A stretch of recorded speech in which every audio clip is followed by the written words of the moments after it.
New York Governor Kathy Hochul spoke at an event on Monday, unveiling the first section of the Long Island Railroad's third track going into service. The new track, which runs from Floral Park to Hicksville, will improve capacity by 67% along a heavily trafficked corridor just outside of New York City. Hochul has made infrastructure a key focus of her first year in office, attending unveilings across the state and pushing for more transit infrastructure, especially through funding from the bipartisan infrastructure bill. New York's first female governor, who was appointed after Andrew Cuomo resigned nearly a year ago, is facing Republican Lee Zeldin in a fall election, where she hopes New Yorkers will elect her to the post for 4 more years. Tremendous milestone, and I want to welcome everyone here this afternoon. I'm in a different time zone. First of all, I want to recognize Jano Lieber for his extraordinary leadership during extraordinary times.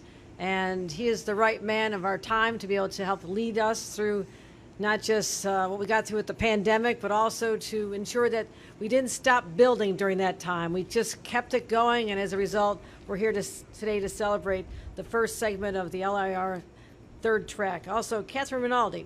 Catherine Rinaldi is doing an incredible job as the president of the LIRR. This is really important to have a leader who understands the dynamic, who brings her lifetime of experience in this field to do an incredible job for us here as well. We also have a number of our senators here, Senator Anna Kaplan, Senator Kevin Thomas, and also from the state legislature, Assembly Member Szilagyi, Assembly Member Chuck Levine, and I understand we have some mayors here. I come out of local government, so let's give a shout out to the mayors from Garden City, Mineola, Floral Park, New Hyde Park, Westbury.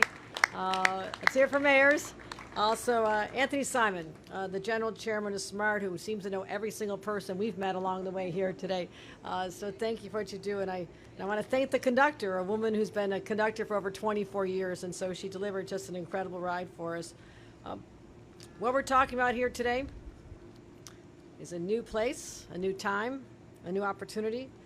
And I'll tell you, I've traveled over 340-some thousand miles as lieutenant governor around this state, many on Long Island, and we just got to remind everybody, there's no potholes on this. When you're traveling on this form of transportation, it is smooth, it is nice, you can have conversations, do your work, and I love what this means, not just for Long Islanders and Nassau, but all the residents here and the visitors who come here. What it means is more capacity, we have less congestion, something that's really positive, and better service overall.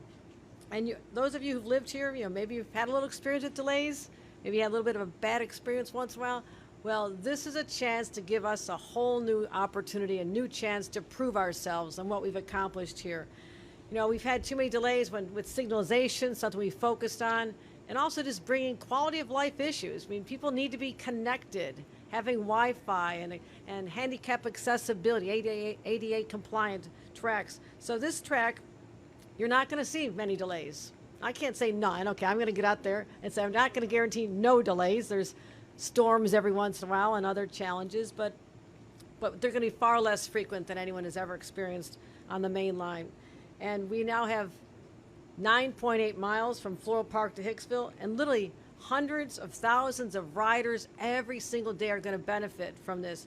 So when you add it all up, it's a third track, improvements to over 7 rail bridges, new signal equipment, switches, and we're going to have more frequent trips as well, which Jano's going to talk about. We're going to increase, for Hyde Park alone, service is going to increase by 67%. I mean, that is extraordinary. I mean, that is going to be the opportunity for the whole railroad overall to increase this year. You have the numbers, Jano, but from over about 600,000 to over 600 trips to over 100,000. 600 trains. That's 600,000 trains. 600 trains over 900 trains. I mean, that's unbelievable to go to that higher level of capacity. What that means is more people have access to a quicker ride, more frequency, and less hassle, and that's what we're here to deliver. Also, as I mentioned, we're having Wi-Fi, USB charging stations, new shelters and benches. I mean, these stations look beautiful. Longer platforms so you don't have to change cars to exit, more bike tracks, more commuter parking, all these take into consideration the very human needs of our commuters. That's what we're responding to, treating our residents, our citizens, as real customers. A business is respectful and meets the needs of their customers. The residents who travel on this are our customers.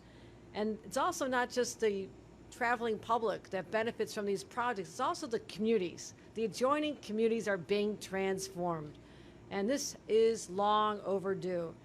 They've worked in such close partnership. I was speaking to Assemblymember Szilagyi and Senator Kaplan to talk about the engagement of the local communities in this process. I spent 14 years in local government. Whenever our transportation agencies or the DOT had a project, they operated in a vacuum. They didn't care what the locals thought a long time ago. Well, we have changed that at every single level. The community's voices need to be heard, respected, address their concerns, and that is why there is such support for this from the neighboring communities as well. So we're proud of that as well. We've also had many environmental controls in place throughout the construction to minimize noise and dust and all the things that people would worry about. So there's minimal disruptions to the community.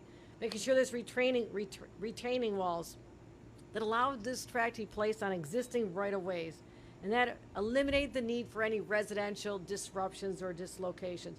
We eliminated 8 street-level crossings. I came out and saw one. I'll have Jano tell you about my experience there. I think I did a good job. Yeah. I did a good job. I did a good job. But you know, we don't have to deal with the local jams, the backups, or even tragic accidents that have happened. We've had over 6 fatal collisions at grade crossings on the LIRR main line over a 10-year period. And in my book, that is far too many families that are devastated by that tragedy. That's what we're in the business of preventing as well. So better transit, less traffic, less noise. What does it all get down to? Higher quality of life. And that is my #1 priority for when we talk about infrastructure projects and what we can do for our communities. Let's give people something back in their lives that they treasure. There's no price tag on it. And what I'm talking about is time. If you can have more time with your children at the start of a day, you're packing up your lunches, making sure they've got their homework packed, or at the end of the day, when you're coming home, you have more time because of all the connections we're talking about now. And Jano is going to go through some of them, but we've been working tirelessly to, at hyper speed, accomplish these projects that have been talked about for a long time because people want change. They want to know that their government officials and their transportation leaders are actually listening to them and trying to better their lives. It's that simple. So we're helping commuters, we're helping communities, and that's why I'm announcing today the opening of the first section is the 3rd track between Floral Park and this Meridian Stations, Avenue Stations, Meridian Station. And I want to thank everyone who's been involved in this, the community members, the stakeholders, and the men and women of labor, to John Durso and Anthony and all these others who represent the great workers here. Well, you did this in an extraordinary way, and also you delivered this project. And first time I think I introduced you at something, Jano, I said, this is the guy who I call on time and under budget. And he did not disappoint me this time either. We're under budget by over $100 million. That is worth applauding. And we're not just on schedule, we're ahead of schedule. So now I'm not going to call you on time, on budget anymore. I'm going to expect you to exceed all of my expectations. And of course, it's the men and women of labor who made that happen. So what are we doing next? As I said, we're ahead of schedule. The 2nd segment will be completed at the end of August, 3rd segment, beginning of October. And we've been working on this since I became governor intensely, but even as I said, as I was out here for many of the milestones as lieutenant governor. So we're going to get that done. And with that, we're spending over $17.7 billion in 100 projects to transform and modernize the LIRR. I don't think there's anybody who years ago would have thought that was possible, that we'd have that sustained commitment to getting the job done.